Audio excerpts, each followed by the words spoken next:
Hi, hello everyone and welcome to this webinar. Basically, we're going to cover a market research study that was led by Eric. And Eric, you want to give a few words, please? Yeah, so thank you everybody for joining this morning. My name is Eric Garman. I'm a trade development manager for the Oregon Department of Agriculture, and I'm working with IMA Links on this project. And for those of you that have not met Arturo and Marco, I wanted to introduce you. Arturo Palacios is going to be doing through the presentation, and Marco Abaran will also be involved in the presentation. WUSADA has been working with IMA for the past 12 years, and we're really excited to present this recap.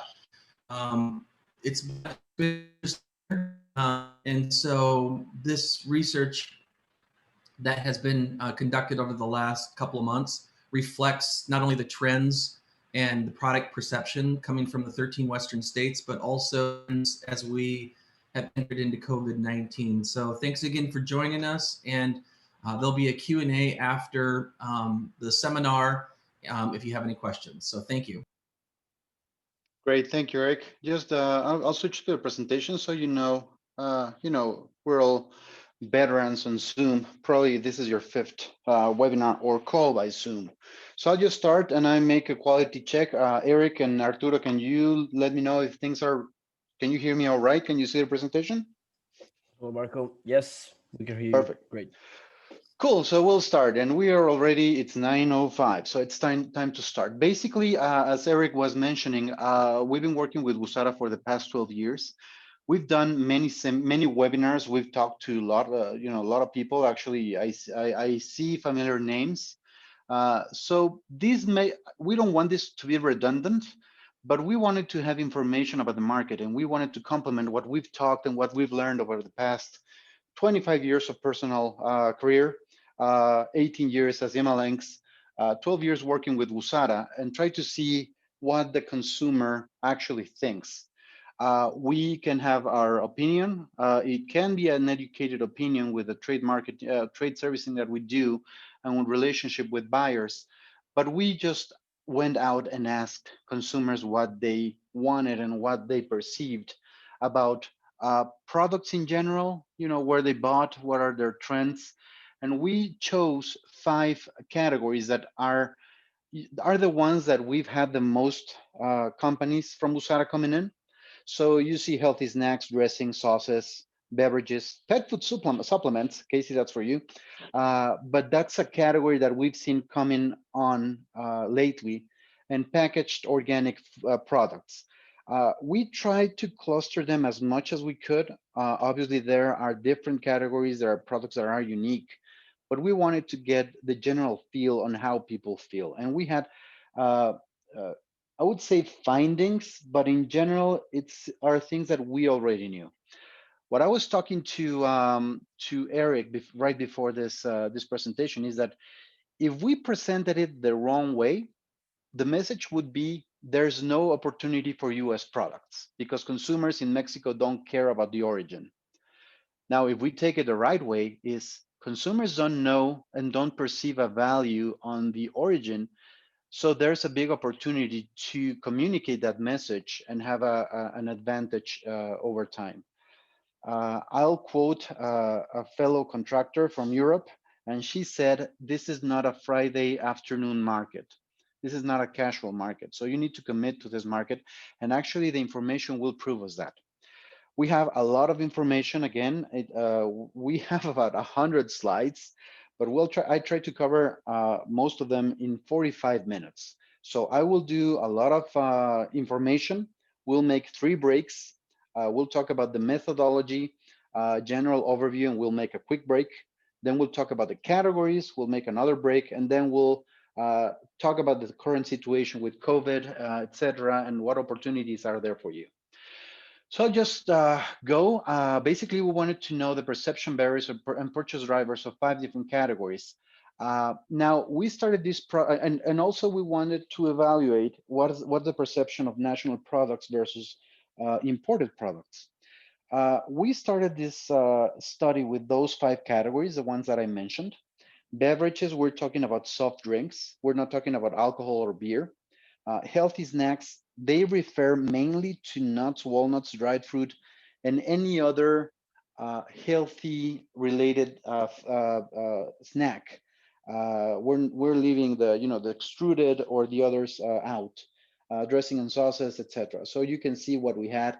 On organic, it was a wider category, so there may be exceptions to the rule, but well, it was a quantitative, I don't know if that's a term, study.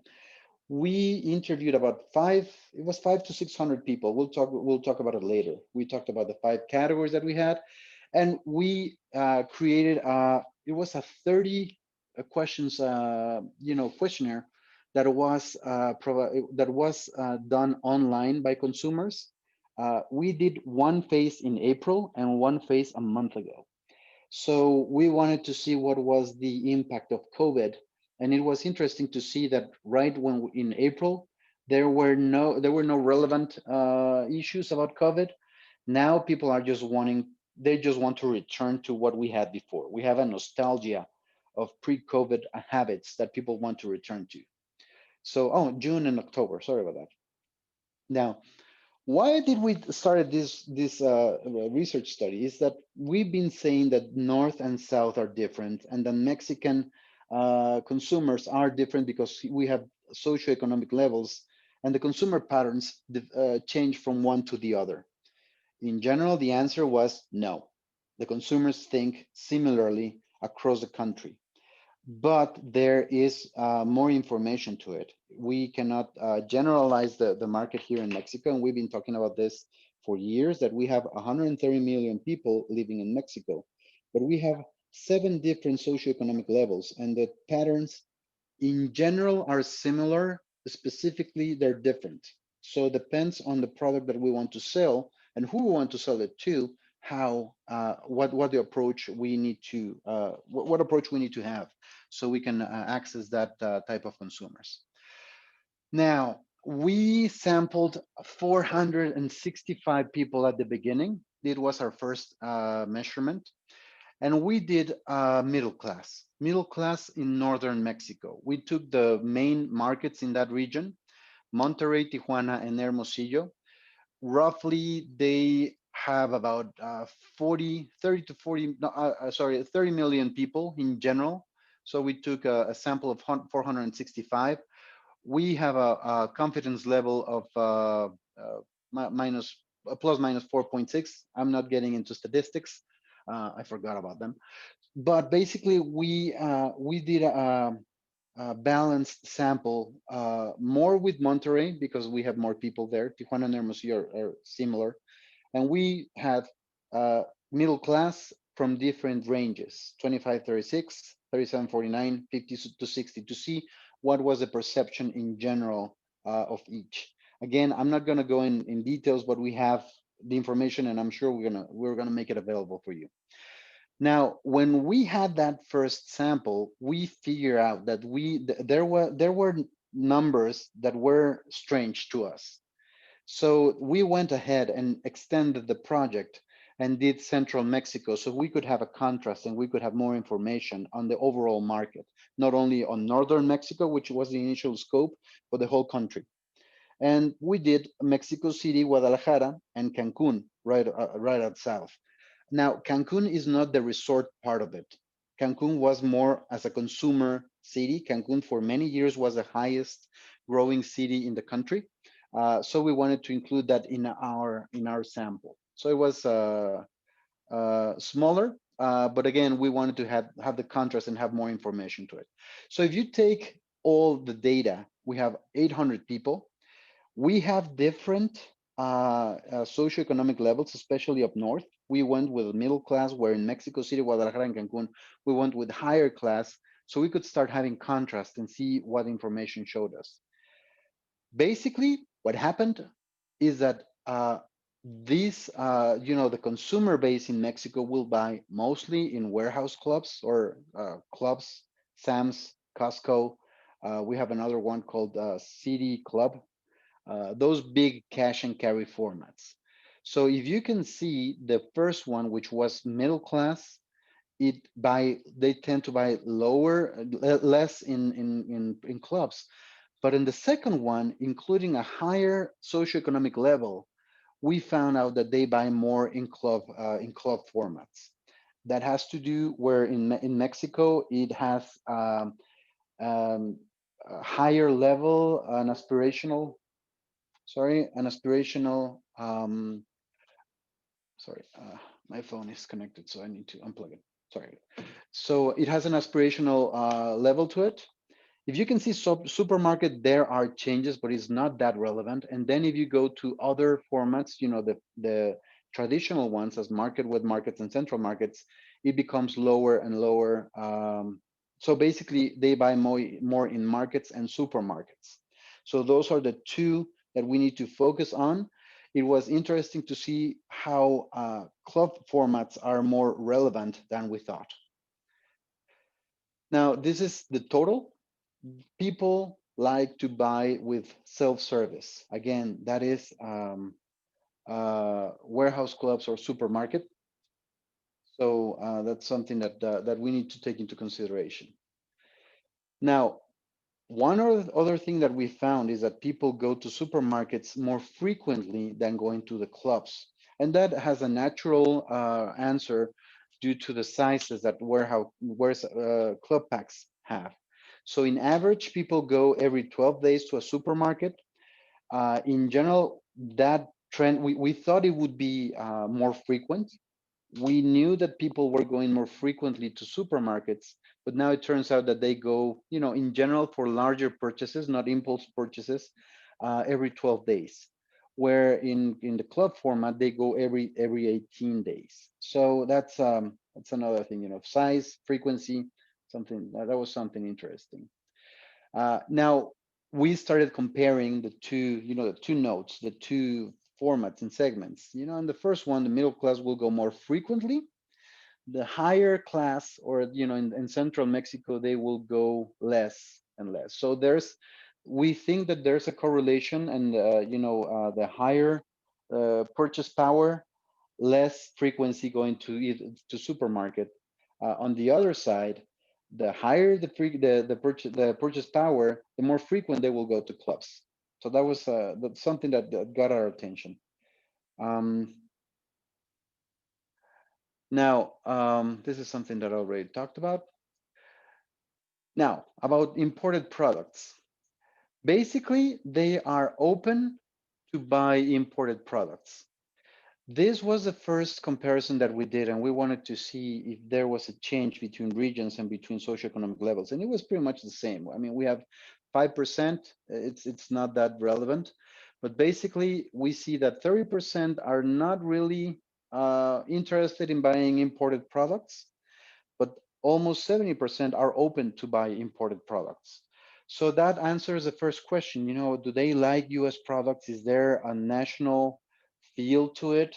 We had that a couple of years ago, and I'm not getting into politics, but current administration actually had it was a high point to talk about Mexico, about free trade agreement. Actually, we got to renegotiate the free trade agreement, but you can see the impact in consumers, and pretty much we have a very positive response to imported products. So that's one thing that we were curious, and there's no impact on politics overall in the consumer. Now, how does it look? Going from north to south.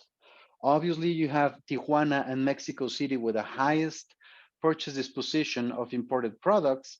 Tijuana, obviously, because they're close to the border, they're used to imported products, and it's a bicultural market.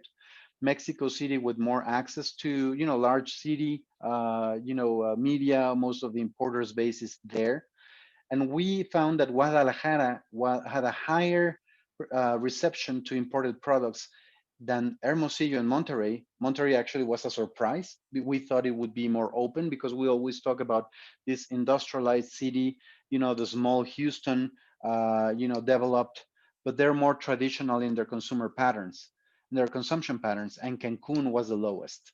So if you go the southernmost you go, the more the less open to imported products they are. Now, what they are open to buy, what they buy the most, beverages, healthy snacks, dressings, and sauces. They had a very good score. I mean, people are open for this.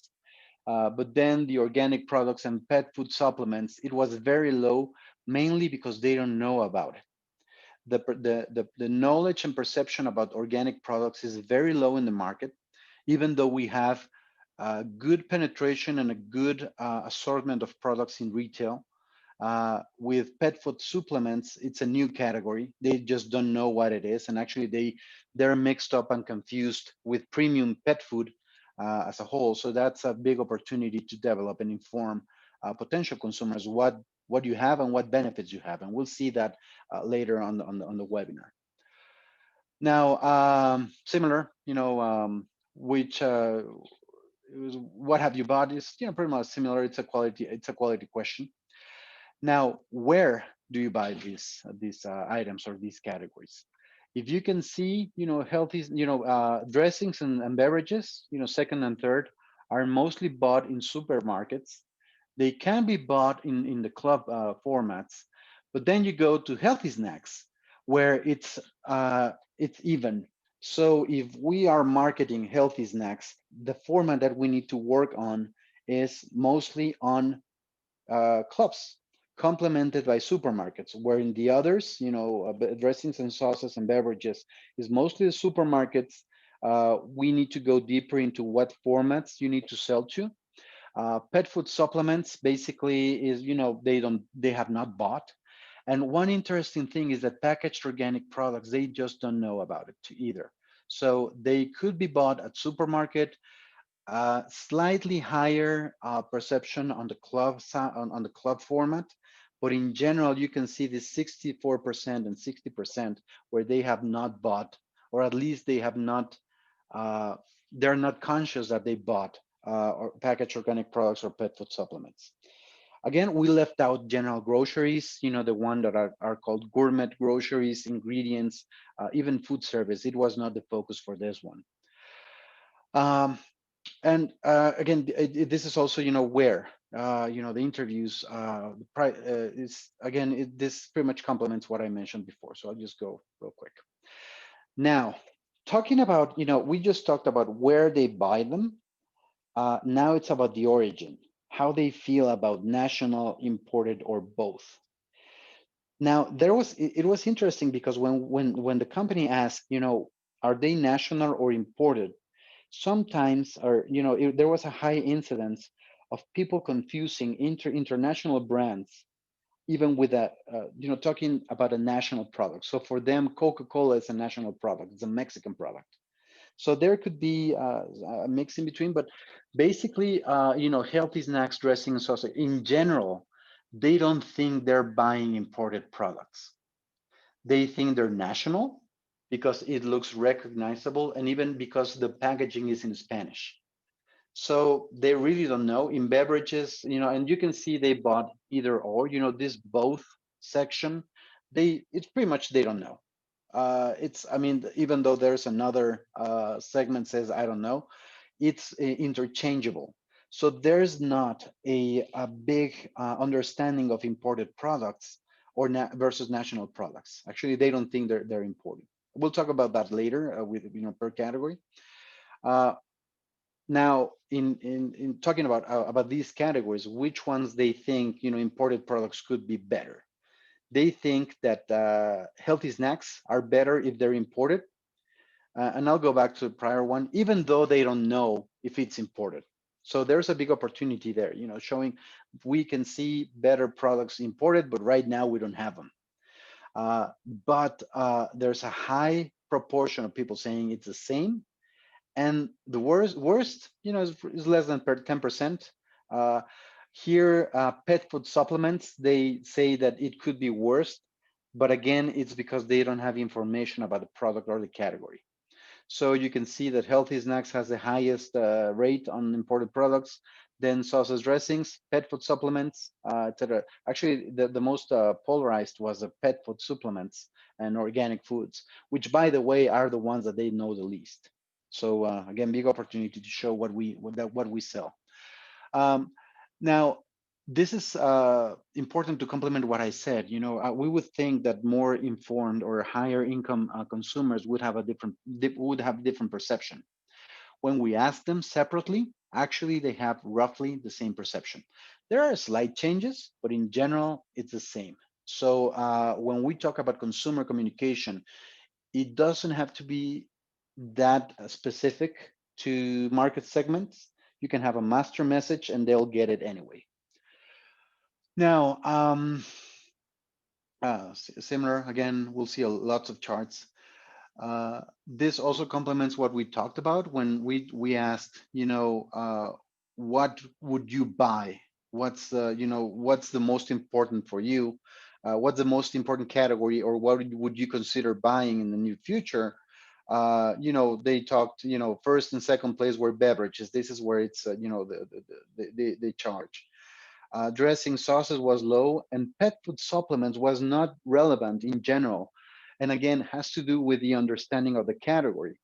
Just know that in Mexico, we have about 20 million, 20 to 25 million pets in the country. That is one dog per family in general. That's in average. Obviously, you have to take different accounts and different types of pets. Also, how they feed them and how they care for them. But that's a growing category. However, it's a big category. But again, it's not understood and not well known in Mexico. Um, Now, similar, just making the graph of this, similar information presented in a different way. Now, this is interesting because in general, the consumers are willing to pay only 11% compared to Mexican products, and that is very low. If you make a landed cost analysis coming to Mexico, which is something that we've actually strongly recommended to all Usara companies, we've seen that the cost can go from 30% to double on some products. But the consumer wants to pay 11% only. That's their top of mind premium. Uh, Again, that's why we need to make them understand why is it better to buy our product. Why is it better to pay the extra? Because of the quality, the process, the benefits, and actually we'll see those category per category. But then you can see, in total, you can see the green ones. The higher income levels are willing to pay more in general, and that's for obvious reasons. They have the discretionary expense, and they can pay a bit more. So it talks about, you want to focus to higher those higher consumers, higher average consumers. Now, so far, this is the general overview. We're good in time, so we can take a couple of questions, Arturo, and maybe make a quick survey. So the first survey, if you want to launch it, let me just quit Yep. my presentation, Arturo. First Sure. question that we want to ask you is, where are you visiting us from? So, Arturo, can you make this real quick? Yep. Uh, if you can do So you're this. gonna you have a quick a poll appearing in your screens. If you can help us by choosing any of the answers that we have. So basically, we are asking you from which state are you visiting us, and what are the categories that are you most interested in from this market study, and what other seminars are you interested in having with Busara. So please let us know your opinion, which is very important for us, so we can know what to focus on the future. Thank you. Good. Dinesh, you're asking, sorry, Arturo, we said that you will read the questions, but I'll just read it from here. Is food safety a criteria for American products? Yes, but it's included into quality. We'll talk about that in specific items. But yes, it's considered as a premium or as a benefit that you can have. So we'll see that probably in the categories as we continue with the webinar. So Arturo, do we have a result? Yeah, we are just wrapping up. We're at 70% of answers. Okay, so we can 74%. take time. Now, Alan is asking where consumers get information on healthy snacks. That's a very good question. You can either they can access online, but we found, and we'll see that as we talk on healthy snacks, most of the information is received at point of sale. We thought that consumers were more open and sensitive to online marketing, but again, they just want to feel and try the product. So we'll have that specific slide later on the question. So I'll leave them open so uh, we can have a summary, and actually we'll expand on these answers in a separate document that will be sent to you after the webinar. So Arturo, back to you. Yep, we are 81%. I think we can finish the poll Yeah. and we can continue. Okay, if you can, because we still have a lot of cover. Well, actually, I mean, I think you got a message, but I don't know if so far you're getting good information. I don't know if I mean, we'll see more about the specific categories. We'll take a bit of time on the first one, then second to fifth will be similar. So as I always say, it's always hard, or you take more time understanding the first set of graphs. Then it's only repetition, same interface. So we just need to change, the information. So Arturo, you want to give us the results? Yeah, let me pull up the results right now. So here you go. You should be seeing the results right now on your screens. So we have a lot of people from Washington here. We have 41% of our viewers are from Washington. We have 18% viewers from Oregon, 18% from Idaho, California, 18% as well, and we have people from New Mexico and Arizona as well. Moving on from the categories of this study, the one that our viewers are most interested in is healthy snacks. And then after healthy snacks, we have beverages, and then we have packed organic foods, and then we have pet food supplements, and finishing up with dressings and sauces. So healthy snacks is our most attractive category for the moment. And our viewers are very interested in having more consumer insights seminars. Good. Then they're most interested in having market overview seminars and importers panel and Q&A. Thank Great. you all Thank you, for your Arturo. Sorry, you were saying. thank you all for your answers. Great. So thanks. Yeah, it's good, and we have lots of consumer insights. Unfortunately, those consumer insights are changing as we speak. And I hope everybody's safe back home. We're good here. Crazy times, but let's plan for 2021. So let's jump into healthy snacks and what information we have. Again, this is a perception of about 800 people that we asked that have, and they represent, I mean, they're a representative sample of the market. So they buy more products, sorry, they buy more frequently in supermarkets. What we found is that communication has to be focused to women. And again, they're the ones making the decision. uh, we have a balanced consumer base. I think education wise, we're getting more balanced, but traditionally, and we can see it here that the women make the decisions, the purchasing decisions. um, Now, what we also saw is that the main market is focused to a younger audience. So only if not only, it's 56% of the people, of the consumers are younger, 26 to 45.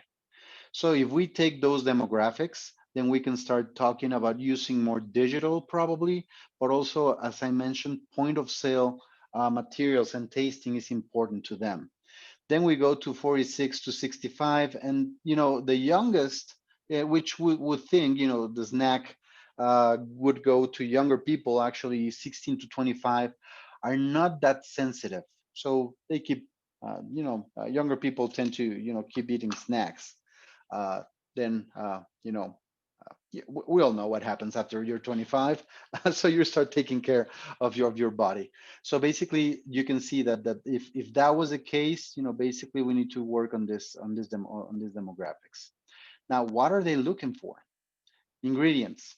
Basically, that's they're looking the most, and those were the top of mind answers that we got.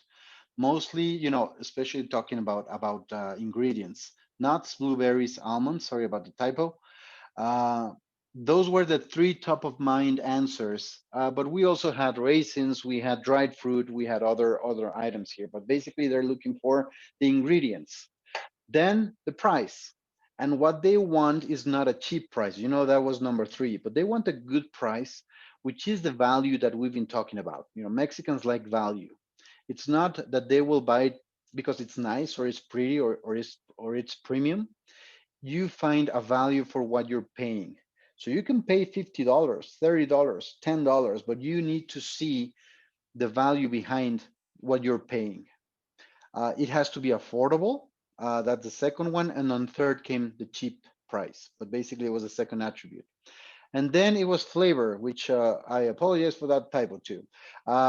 Good taste, basically delicious or original.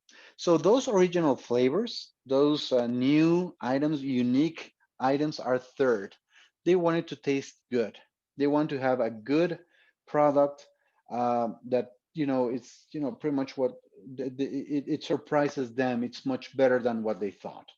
Those original and new products could be accepted by consumers, but we recommend you to introduce them as an extension of your line. Now, these are the attributes that they talk about. The percentage of people that they talk, and it was answer from 1 to 10, what is the most important, and then go down. Basically, flavor, quality, benefits, variety. The price came on fifth. Packaging, the brand came on the lower. The label, and it's funny because we've talked about label, it has to be attractive to consumer, it has to be differentiated. Well, yes, but you have to communicate the ones that are on top in your label. Your label itself, flashy label will not do the trick. Your label has to reflect all the rest, flavor, quality, benefits, variety, price, etc. And look at that, country of origin only 34%.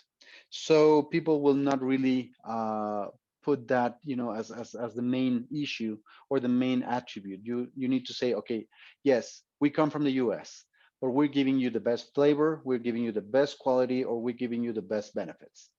It's not one or the other, but the consumer will look for these attributes before. And again, it was very interesting for us to see where they are and where they're at. Now, the brand awareness on national brands and imported brands. The fun thing here is that some of those imported brands are actually Mexican, but they have foreign names. You see the national brands, Mixana, Don't Worry, the snacks, etc., etc. Those are the ones that they remember the most, and those are the market leaders, Mixana and Don't Worry.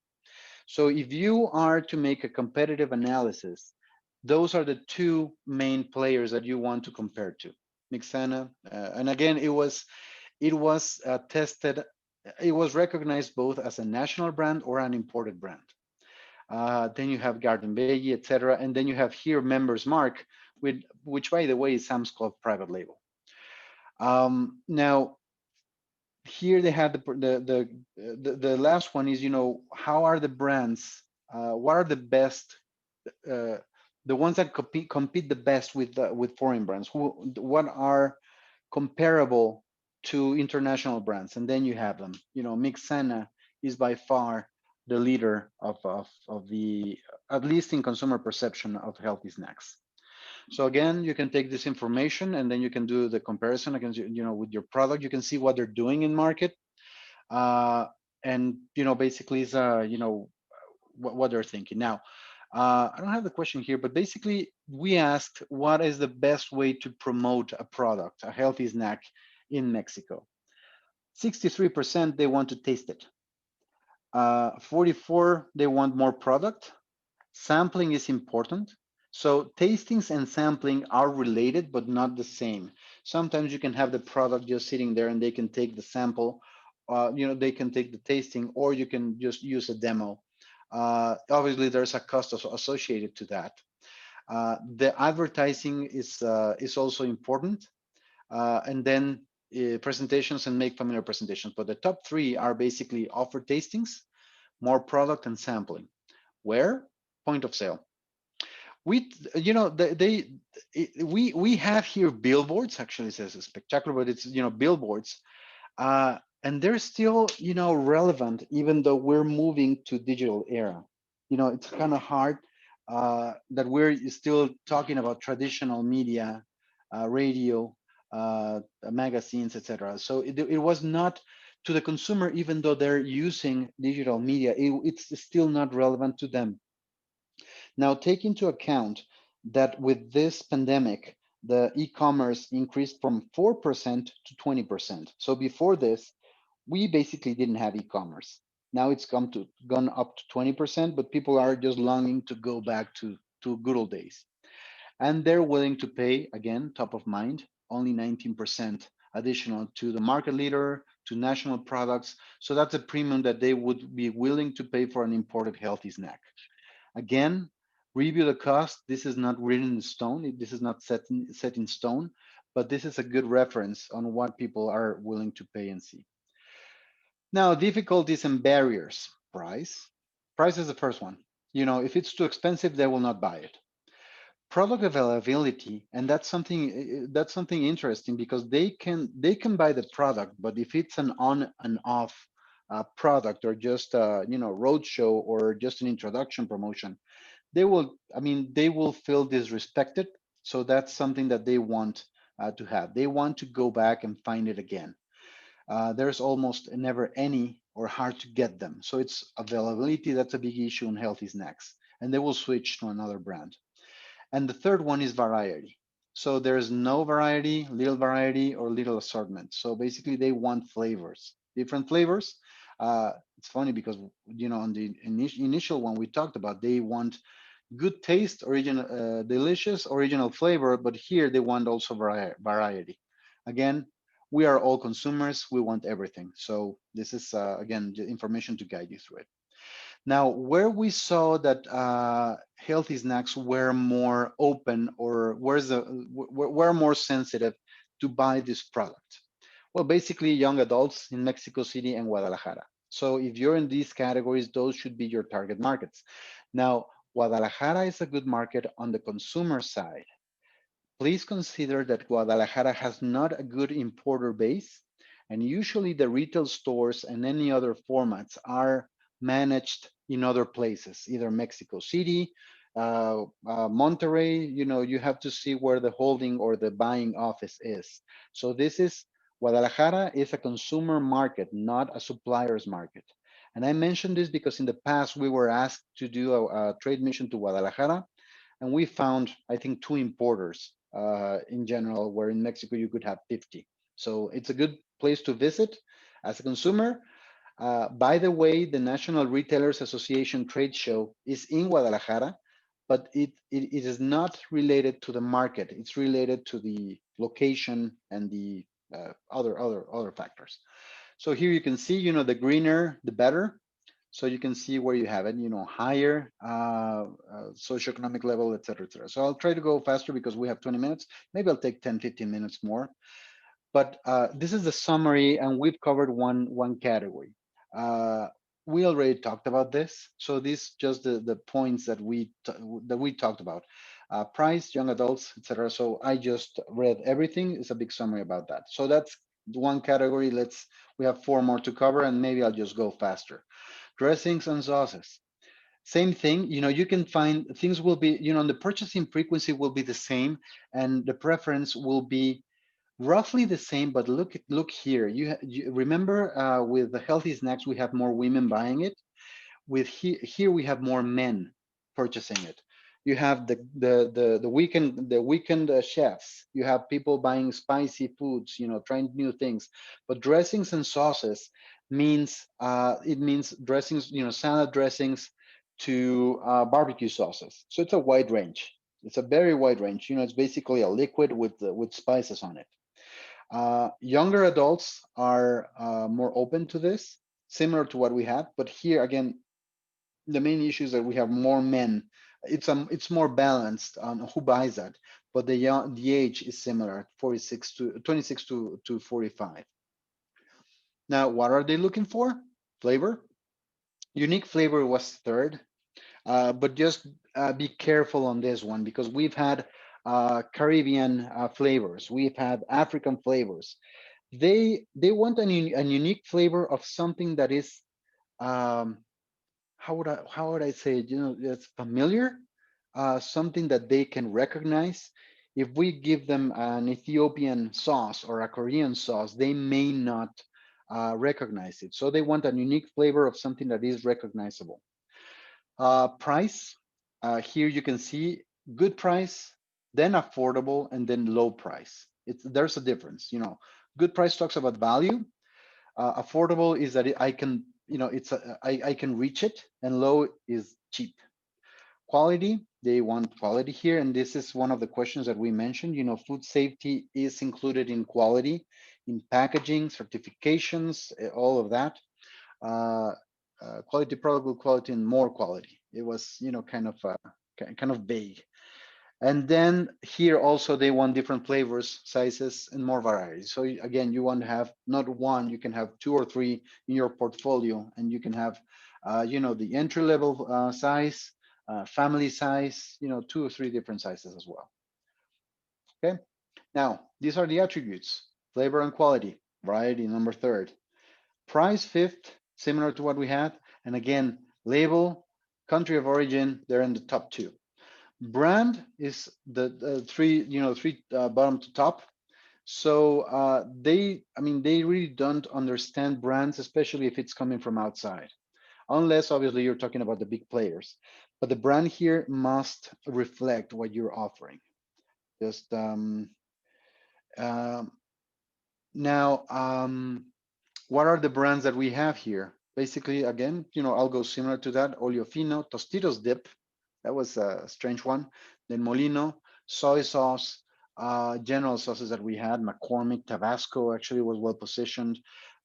Again, this was very random because we had so many and we have so many options that, it's a hit or miss. If you want to go specifically, we can help you with that.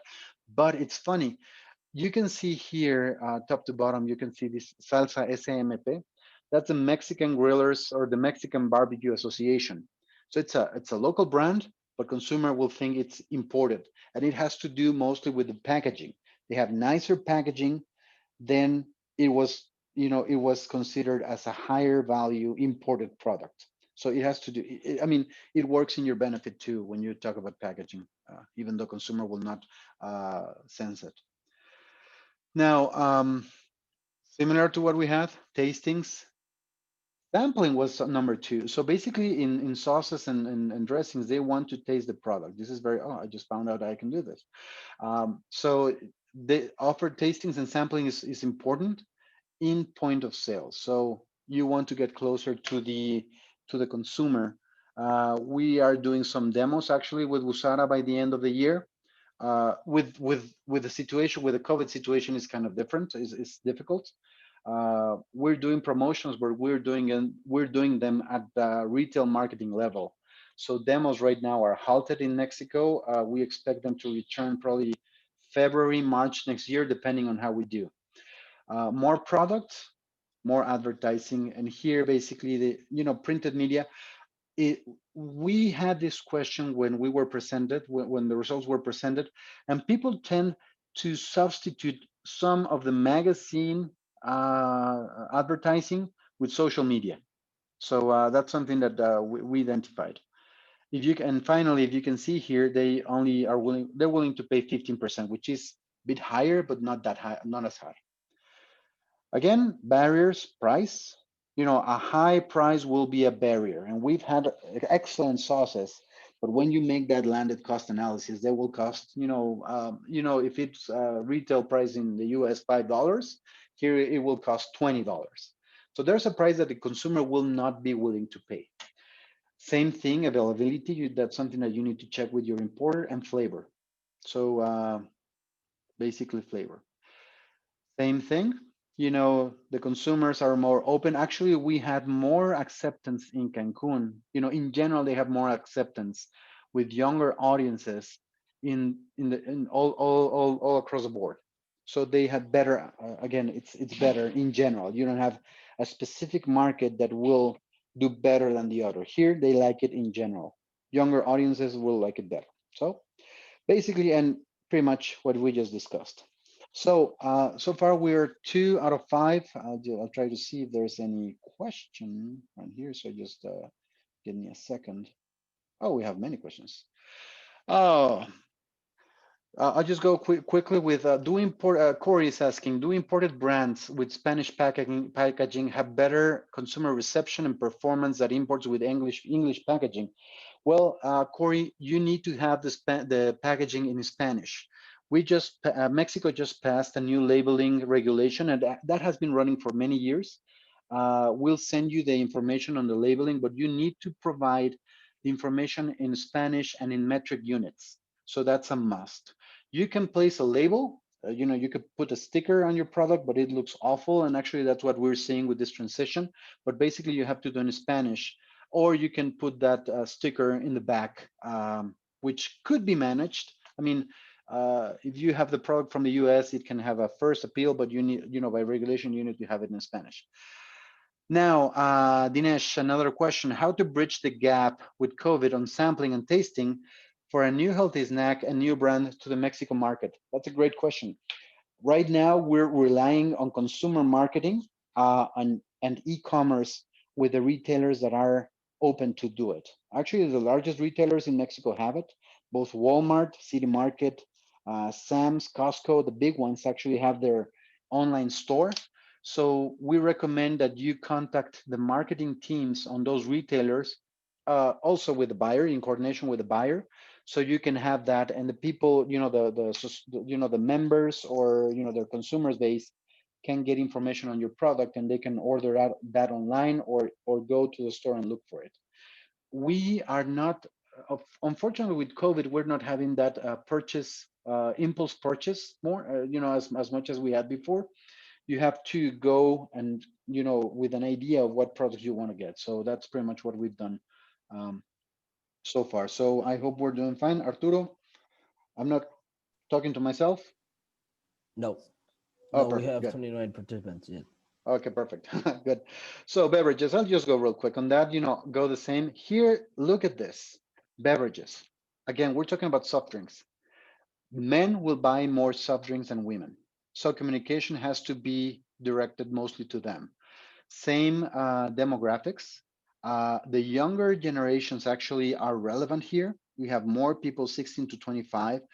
But then we have the mature adults. So it's mostly a younger, more probably aggressive, for new aggressive communication, mostly directed to men, but obviously have it balanced because we still have a 26% female consumer base. What are they looking for? Taste, price. Here they're looking for a recognized brand, something that they've known before, or a recommended brand. This here it changes. So they need to have a reference of what you have or what you sell. So social media could be a good tool for you, considering this that they need to have a brand recognized, and also because you're appealing to a younger audience. Now, health, sugar is one of the main topics here. As you know, Mexico is the first diabetic country in percentage. I think we're second to the US, but there's a big push on reduction of sugar consumption. This new packaging regulation will place uh, black boxes, black octagons, saying, you know, it has excess of sugar, and the sugar limit actually is very strict. We'll send you the levels and information on that. The Agricultural Trade Office in Mexico did a very good report on that, so we'll forward that to you. It has to be healthy for you. You know, it will not affect you and should be mostly on the natural side.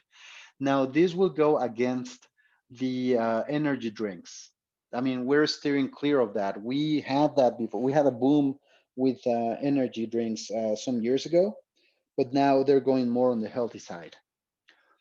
Now, we started asking, because convenience stores actually are very important for drinks.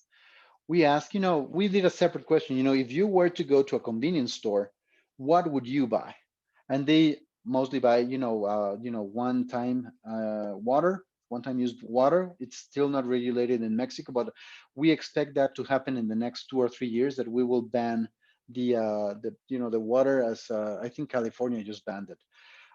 Juices, soda, beer, energetics, and alcoholic. So basically, we're going with juices, soda, and beer. So these are the three categories that they're buying most. Now, the juice in Mexico has a relation with sugar. So if we have a twitch on that, it's a natural beverage with natural ingredients, but it's not juice. It's kind of diluted. You can have a better appeal to the consumers. Now, what are the main attributes that they're looking for? Again, country of origin, last one. But we need to focus on flavor, quality, benefits, price, etc. The ones that you can see there. The brand is number six, but they're still looking for a brand. So again, it's not that they don't care about the brand, it's that the brand must reflect the flavor, quality, benefits, price, and variety. So, well, basically the first three: flavor, quality, and benefits. Again, you can see that the variables are roughly the same. Now, what they want to see in a promotion: tastings. Here is more relevant, get more product with the same price, advertising, and then sample on four. So again, advertising is relevant here. I mean, it's 44%, but you can see the changes with other categories. So here you can have a more efficient advertising spending. Uh, Shout out to Usara's program, a fund match program, where you can get 50% refunds of your investment in foreign markets. So contact usara.org. That's a commercial. I felt like a YouTuber. But basically, where they want the advertising, mostly on point of sale. Again, traditional media, but basically point of sale. And I think we're missing here the social media component and the digital component. Now they're willing to they're willing to pay a bit less, 13%, because that's something that, it's an impulse, purchase, and the lifespan of the product is very short. So they're not willing to pay 20% or 19% as we saw in the others. You can pay 19% in other products because you're going to buy it every month. Here, I mean, you'll just buy it and drink it. So it's quicker. Now, the barriers, and again, we need to understand this. Barriers, they're expensive, high cost. If you see the price variables here, it's not that it's affordable, it's not that they see the value. They don't want to pay for an expensive product. So this is what they're not saying that they will pay, more. What they are saying is that they're not paying extra, a high cost, more expensive, price is high. They're willing to pay for a value. Availability is another issue for imported products, and if you can see, that's very consistent among categories. And that's, again, you find it now, and you may not find it 2 months from now. And for you exporting to Mexico, you can see how the lack of purchase orders from your current importer will affect the consumer. And the taste. They don't like things that taste bad. I remember when I tried Gatorade the first time, it tasted awful. It still tastes awful for me. Um, it has too much sugar, or they don't have a natural flavor. So they want these natural flavors. They want to think. I mean, we want something that is closer to a juice, a natural thing. So it will not affect our health. Similar thing, the main consumers are younger, and it has a good perception in general. So again, no surprises here. Um, some more points here that you can review later. I think this is pretty much what we covered. So this is 3 of 5. I'll just try to speed things up. Casey, this is for you. uh, where they are buying this, and here again, this is tricky because basically they don't understand the category. So warehouse clubs could be substituted by specialized stores, higher end stores. The communication goes mostly for women. That was very strange for us because we thought, with the pet food care, they will go, it would be more balanced. But I mean, this made sense too that, we're talking to younger adults. Um, Basically because, more mature adults, they go with the traditional health, pet care. Probably they've had two or three pets, and pretty much they know the drill. So it's more appealing to younger audiences. Again, this 91% was very, that was surprising for us. They wanted to look, I mean, they wanted to find it in clubs, but we know that they don't have supplements, pet food supplements in clubs. They're looking for good price, low price, and cheap price. Again, that has to do because they don't understand it. Quality, not bad for health, and quality again. Basically what we're doing here is not bad for health. Well, basically we're countering this. We're making your dog or your pet healthier. And then the brand is number three. They need to at least know what we're talking about. Here we saw a correlation between lack of knowledge and lack of, branding that we have. They mentioned actually some international brands here, where you can see, Champion, Supreme Plus, Beneful. They are It's pet food. Then you have some that actually look, they sound like they're compliments. Sorry, I skipped one. This is what they want on the communication, what they're looking for, quality and benefits.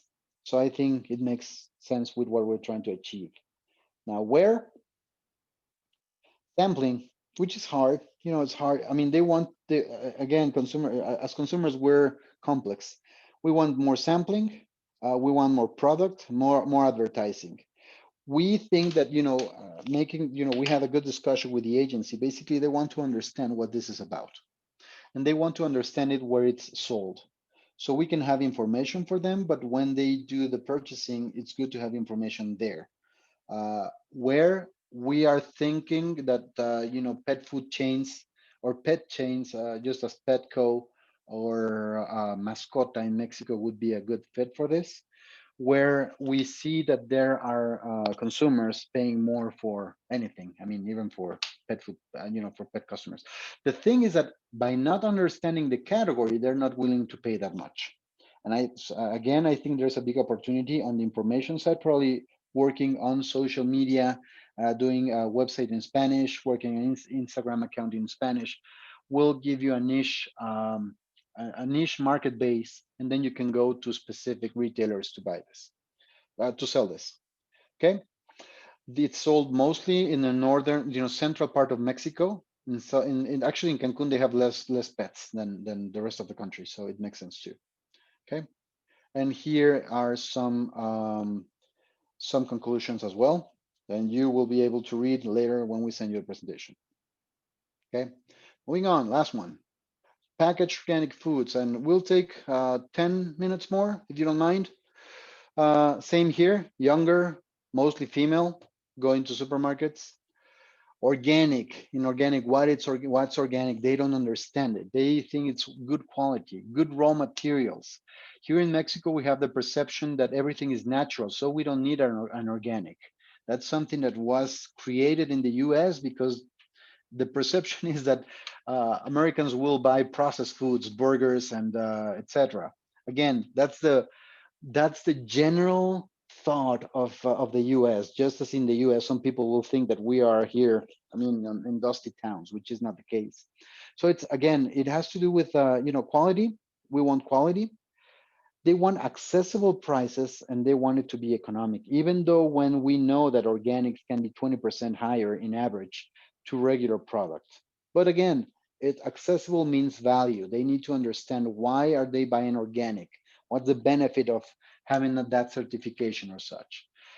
On conservatives and natural products, that's where they're paying attention.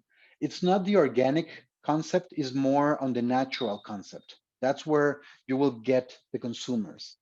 And finally, they want it to have a good taste. They don't want it to taste like medicine. Just to give you an example, we had this fish oil. I don't know what's the name of that. I know you have it in the US too. That's something that you had when we were kids. I mean, we got them when we were kids. So they don't want a benefit to taste bad. So again, it's a mix of I get the benefit, but it has to taste nice as well. Now, what they're looking for: quality, flavor, and benefits. Again, they need to see what's in it for them that is good. And again, the rest are very, very consistent. Country of origin is not relevant, but the brand has and the label have to communicate. I mean, they're on the bottom, but they need to communicate the top benefits. Now, on organic, this is what we found. If you see, even in the imported brands, we don't have many imported brands that are actually imported. So that's a good there's a good opportunity there. Um, and tasting, same thing. We want tasting and sampling. More advertising. We need to understand more what it's about, and then we need more. We want more product, and most of the communication has to be done at point of sale or when the consumer will make the decision. One of the things that we found, and that this is a parenthesis, is that we've seen a growth in these apps, delivery apps, Rappi, Uber Eats, Uber Delivery. So that could be an additional channel where where you could find that. And again, switching spectacular with websites, magazine with social media, that's something that you can also rely. And here they're willing to pay a bit more, 18% as a perception. It could be even higher. So that's pretty much what we have.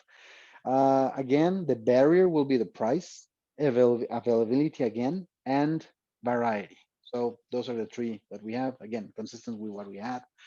Cancun is not that open. They feel that, being a resort area and being so natural, they have their own. But you can see Mexico City, Guadalajara. Here, actually, we're talking in center. We'll include the other cities as well, but it has good acceptance. Again, the younger consumer is the one that has more appeal for new products. Again, some summary, some conclusions, which is pretty much what I talked about. And those are the current, the categories that we had. I'm going to go real quick on this. Now, we ask how things are with COVID. What's the worst? What's your main concern? Funny thing that health actually is fourth. People are more worried about economy. The eventuality is basically, the situation itself. It's a stress of um, a foreign agent to the system. So it's more, how, they're if they will be if they will be sorry if they will be sick out of coronavirus is just like getting, being marked. It's very funny, kind of hard to explain. So they don't want to get the disease, and they don't know what's the impact on their health. But economy was higher than that. Unemployment was third. And eventuality, let's take it as a health issue of me getting the coronavirus. I don't want to get it. That's the second. And the health in general was fourth. So they don't want to get it, but they're not as concerned about health, even though it has been a big issue in Mexico in general. They just want, I mean, they're focused on the economy mostly. And we see that happening in general. Now, how things have changed for consumers. Basically, they're buying mostly when they need. They're buying the essentials in general. They're buying more things online, again, from 4% to 20%, and they're buying with distance. They're buying products, that they're good for their health, etc. But basically, is that they're reducing their stash. They're reducing their, the purchase size, just buying by necessity. So there was a question before if it's a good moment to launch a new product. I would probably wait. I mean, you can start doing warm up, probably do social media, do some activities that don't represent a high investment. But right now, from now to December, will be hard to be efficient on launching a new product. in Mexico. I just want to say things as they are. Now, the buying frequency before it was 25 during COVID. The days people are buying more frequent, but they expect to go back to their purchasing patterns when things return to normal. And well, finally, conclusions. Well, pretty much is what we've talked about. Higher socioeconomic levels are more likely to accept imported products. They buy mostly in price clubs. Dressings and healthy snacks are the ones that we see most. Overpriced is 11% in average, but it could be higher by socioeconomic level and if the offering and the mix of the product is good. So they can buy even more. I mean, they can pay even more. And housewives, and this term housewife again. I think we're changing it. It's more female consumer. Um, Again, it's more the decision who purchases and who has the purchasing power is the woman in the house. So uh, in general, we saw that price, availability, and taste are the main purchase barriers. And we saw that sampling is still a big, big issue and a big component in introducing new products to the consumer. So we made it. This was research provided by our friends in the Value Research Company based in Mexico. We can provide their contact if you want to do something for you. I want to thank Julio, who's not here, but they provided this information. And you can contact us. Wusara, you can contact Christy Selinka. Eric, he was a project manager for this. Thank you for the trust and thank you for this. It was a great project. And thank you very much to Arturo who coordinated this study. Actually, I'm the one doing the presentation. So, but Arturo did all the work of this. So we covered it in 1 hour and 10 minutes. So if there are questions, we can cover one or two, and then we'll send you the information later. So sorry for just switching screens. I'll just do my screen so we can talk. Oh, sorry, I don't know what I'm doing here. Here. So that's me again. Hi. Oh, we have many questions. Good. Arturo, Eric, any questions, any comments so far? While I go through the. Yeah, no, thank you. Just letting everybody know that this is a project that the objective of this project is for you to better understand the market and better understand the trends that we have in Mexico. It's important to stay updated, and we know we have several trade missions with Mexico coming up in 2021. So we strongly recommend that if you're interested in implementing or bringing your products out of Mexico, consider these trade missions, as these are one of the best ways that you can better introduce your products into the market. So it's a good way to follow up on this information and to get better in-country knowledge. Yes, thank you. Thank you, Arturo. Yes, we'll send you information about what we have. We have a very active program with Wusara. Again, we're getting a lot of dynamic. Actually, this is our fifth project implemented in less than 3 months. So we're very active. Please contact Arturo, contact myself. So yes, I'll take a couple of questions, but just Eric, any comments on the presentation? No, thank you very much, everyone that attended today. This is very valuable information. Arturo and Marco, thank you so much for presenting it. Great. So I'll take a couple of questions. I'm sorry we cannot cover all of them. We don't want to keep you here. But basically, I saw one from Sally about, we've always worked under the assumption that USA packaging as is with a sticker was better for ensuring your product is perceived as imported or more expensive. If we do Spanish packaging, it is assumed locally produced and should be cheaper. Where is the sweet spot? I think, even though the consumer, the answer, my answer right now would be, even though the consumer don't see a value on the origin, I think you need to continue with the imported part of it. And it's not that it's more expensive. Actually, that's a misconception that we found over time, that people think that more expensive will be premium, so they will pay for it. So they don't care they don't want it to be more expensive. They want to find the value on what they're paying. So I think it's a balance between saying, this is, the brand, maintain the DNA of your brand. Otherwise, you'll be generic. You need to tell the story, and it's not only we come from the U.S. And I say that without most respect. I mean, we're Arturo and I, we're bicultural. So basically, it's not that it's U.S. or Mexico, but it's more saying where you come from, what are you doing, and where you're giving this quality to the Mexican consumer in their language, in their term. Is I'm Mexican, I'm speaking to you in English, and I think we can have a good communication. Is just doing that. We're American, we have this product and has these quality and attributes, and we're offering it to you as Mexican consumer in the same conditions than that any Mexican producer would do it. So instead of thinking of it's more expensive, is we're we're going the extra mile for you as Mexican consumer. I hope I answered, Sally. We'll try to get more into that.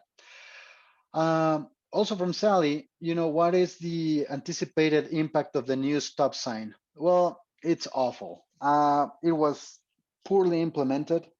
We're having problems with implementation in Mexico right now, so you should expect some impact in the short term. What I think is that in general, if you have everything with stop signs, with these big black marks, you will lose the purpose of it because every product, even raisins, raisins have excess of sugar in their packaging. So if you have every product with a sign, then you will lose perspective and you will lose attention to that.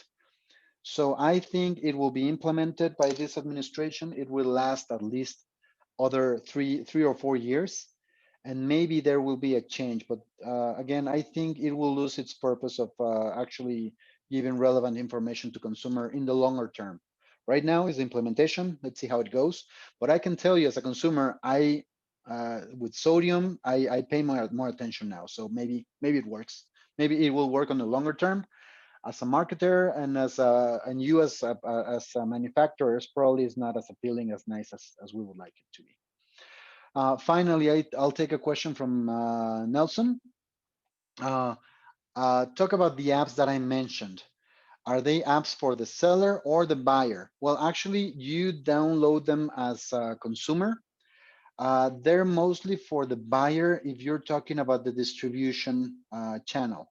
So they will benefit the retailer. They will benefit, the point of sale in general. So basically, I think that's what I can tell you. Uh, there, I don't know if you have some in the U.S., but it's roughly like Uber Eats, but they can, deliver to your doorsteps. Okay, so basically, and finally, Nelson, what category of the survey would dried herbs and dried botanicals such as chamomile, cava, passion flower, lemongrass get into? I think they would fit into the organic category. Not generally, but generally they would. I know that there are specifics to your type of products. Okay, now, good. Again, we have some more questions we'll ask later. Thank you, Dejibot. Thank you, Baman. We'll think if we can do some on food service. So I think that's what we have right now. So thank you very much for your time. We will have the questions answered to you. Eric, do you want to close it?